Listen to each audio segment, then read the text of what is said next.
Hi everybody, I'm Sandra Stanley. Welcome to part 3 of Comparison Trap.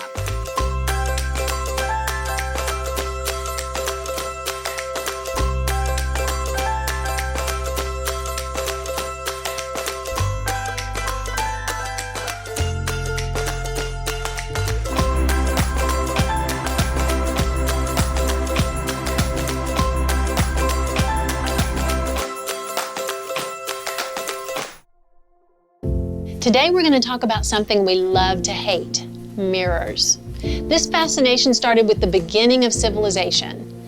The earliest man-made mirrors were pieces of polished stone. Before that, people only had pools of water to see their reflections. From polished stone thousands of years ago, mirrors began improving and the polished bronze mirrors became popular, but only for really wealthy people. And then the Romans developed glass mirrors, which eventually progressed into this, a huge bathroom mirror. As if that weren't enough, somebody thought to light and magnify the mirror so that we could really see our reflections.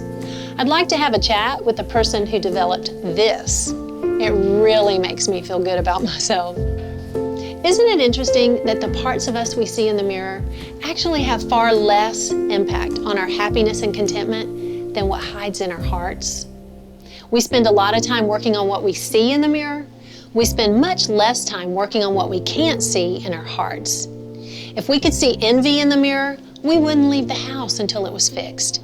If we could see jealousy in the mirror, we'd do some serious work before heading out to the office. It's ugly, and it's fueled by an ugly lie. The lie envy whispers is God owes me. We must think God's the one who shortchanged us because the people we compare ourselves to in envy, they can't make us smarter or skinnier or richer or prettier. They can't make our children better athletes or have higher test scores. They can't bring a fabulous man into our lives. They can't make our husbands more successful or more attentive. And they can't remedy our infertility. But who could? God. So when you get down to it, the people we compare ourselves to are not the problem. God is. He shortchanged us. He owes us. Or so we think. Here's Andy. That's a profound and for me a very disturbing thought, that God shortchanged me or that God shortchanged us. We don't really think of it that way. Again, we're so focused on people, we're so focused on things, but when you stop and think about it, especially if you believe in a personal God, I mean, who could have kept all of that from happening? I mean, who allowed them to do what they've done and who really is responsible for keeping you from having that same opportunity? And I think it's hard for us to go there mentally, especially as Christians, because suddenly we find ourselves pointing our finger at God and we know better than that. And yet, until we wrestle this issue to the ground, we will always be a victim of the comparison trap. Let me put it this way. So really, our dissatisfaction with what we have or how we look or our kids or our husband or our station in life, you can fill in the blank, our dissatisfaction with what we have says more about how we feel about God than how we feel about the people to whom we compare ourselves. That's really a disturbing thought. It's a disturbing thought, but it's not a new thought. In fact, interestingly enough, Jesus addresses this head on in one of his most famous parables. And reading between the lines, we discover that behind our envy, behind our jealousy, is this insidious idea that God owes us, that he should have given us more, or in some cases, he should have given us less. But anyway, in the end, this really is God's fault. And our problem isn't really with her. And our problem isn't really with them. And our problem really isn't with him. At the end of the day, if you're a Christian, if you believe in God, your problem is with your heavenly Father. Here's how Jesus addressed this crazy idea that gets so buried in our subconscious, it actually becomes part of our operating system. But until we see it and acknowledge it, until we see it for how ugly it really is, it will keep us trapped in the comparison trap. Here's what Jesus said in this famous parable. He said, again, it will be like a man going on a journey who called his servants and entrusted his wealth to them. And in this parable, there's a lot of ideas about how much wealth he entrusted to them, but all the amounts of money mentioned in this parable are extraordinary amounts of money. The parable continues. He says this, to one he gave 5 bags of gold. Some people say it was silver. You've heard this discussed as the parable of the talents. But to one he gave 5 bags of gold, an extraordinary amount of wealth. To another 2 bags of gold, and to another 1 bag, each according to his ability. Now, as I go through this parable, it's important for you to consider yourself a 2-bagger. Okay, you're a 2-bagger. Now, here's what I mean by that. You're envious of some people. And believe it or not, you are envied by others. You really are. I read a story in Time magazine years ago where Bill Gates actually visited in India, and he went to the homes of some of the poorest people in the world. And when he left one of these homes, a journalist stayed behind and asked this lady through an interpreter. She said, did you know that the man who is just in your home is the richest man in the world? And the woman shrugged and said, everyone from America is rich. You're envious of some, but you are envied by others. And here's the question that takes us to the behind-the-scenes look at this extraordinary parable. Who decided who got what? The master. Jesus continues. Then he went on his journey. The man who had received 5 bags of gold went at once and put his money to work and gained 5 bags more. So also the one with 2 bags of gold gained 2 more. But the man, you remember this parable, but the man who had received 1 bag went off, dug a hole in the ground, and hid his master's money. Because after all, what can you do with 1 bag of gold? If I had 2 bags, I would invest like the man with 2 bags. If I had 5 bags, my goodness, I could change the world with 5 bags of gold. But what could I possibly do with 1 bag of gold? In our world is, well, if I look like her, well, of course. If I could sing like her, well, of course. Well, if I'd married him, of course. Well, if my kids were that way, of course. If I lived in that part of the country, of course. If I lived in that part of town, of course. Well, if I'd had an opportunity to go to those schools, of course. If I'd been born to a different family, of course. If my father had stayed with my mom, of course. If my mom hadn't run off, of course, of course, of course. If I had 5 bags or 2 bags, but what could I possibly do with 1 bag? And there it is. After a long time, and in this parable, it's not just a long time. When you read the whole parable, in fact, when you read all of Jesus' parables, what Jesus is looking at here, he's saying after a lifetime, when all was said and done, after a long time, the master of those servants returned and settled accounts with them. Interesting observation. They did not settle accounts with each other, which is what I am tempted to do every single day of my life.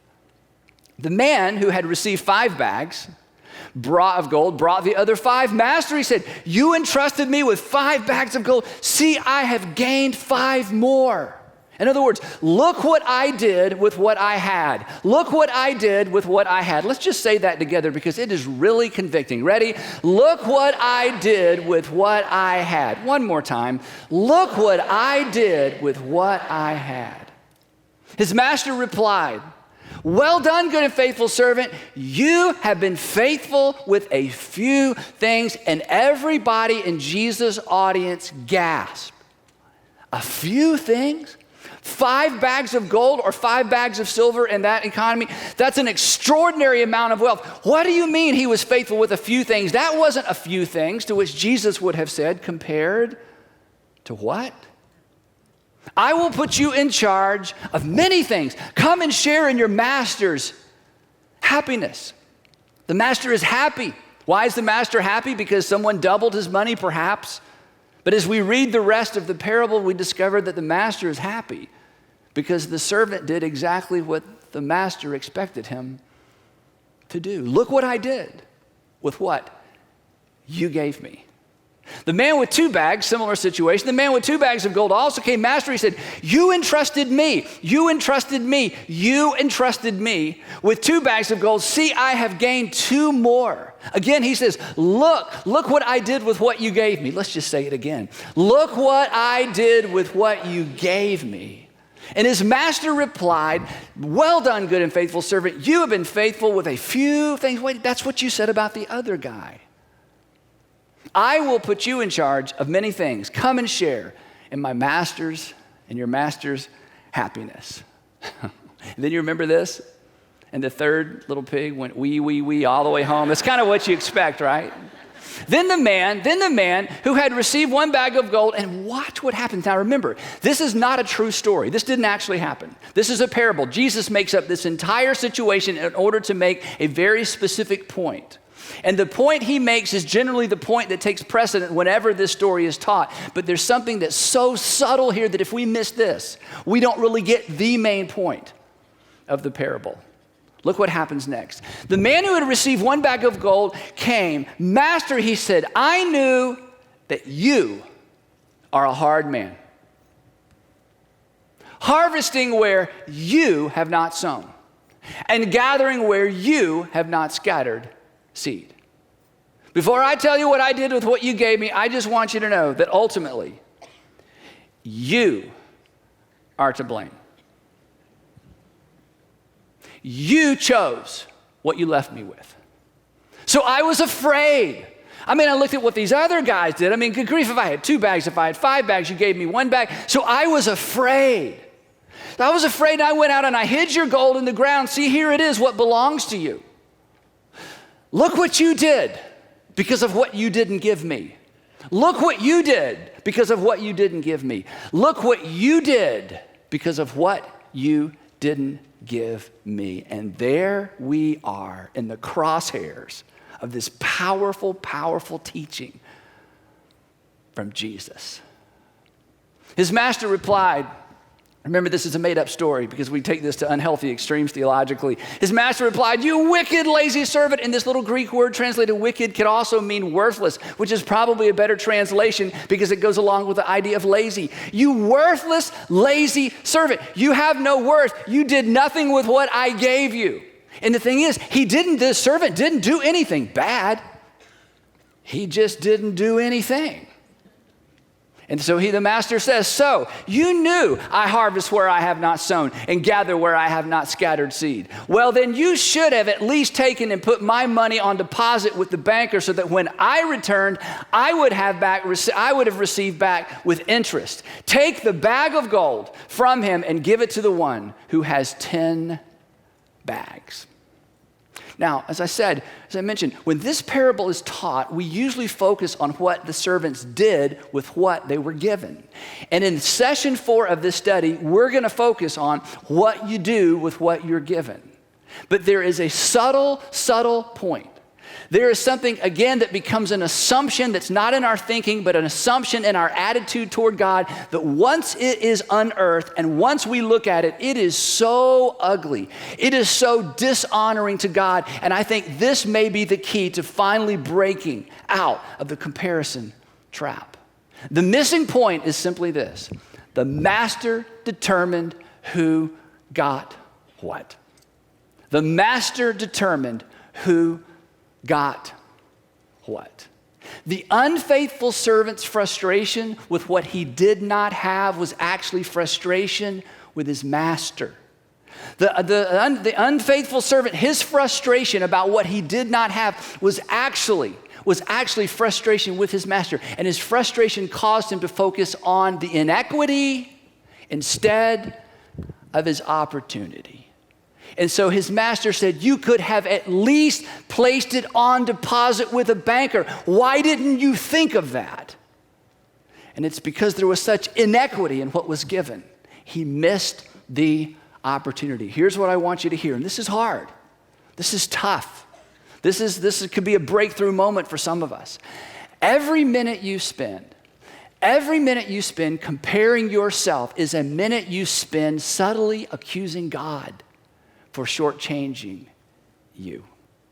Every single minute you spend comparing yourself to other people in terms of their life, their lifestyle, their talent, their gifts, their health, whatever it might be, every minute you spend doing that, you are subtly accusing your Heavenly Father for shortchanging you.